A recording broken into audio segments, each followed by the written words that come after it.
Hello PC users, if you are planning to update your drivers, then I am here for you. So without wasting time, let's get started.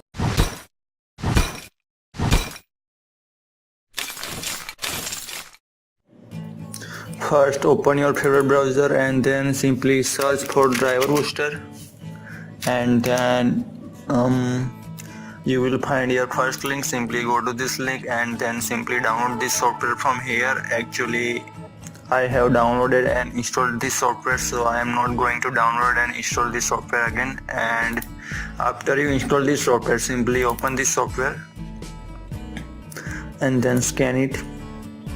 It will checking your device for all the drivers which are outdated and needs to be up to date. So these are those softwares, and it is showing here their condition: extremely old, available date, and those devices.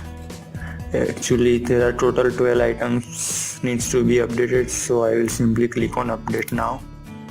I will click on OK.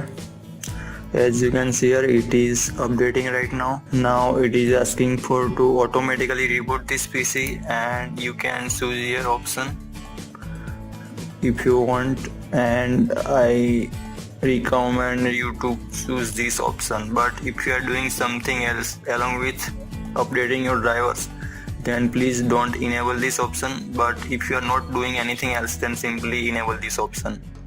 So all the softwares will be downloaded and installed, and this is it for today.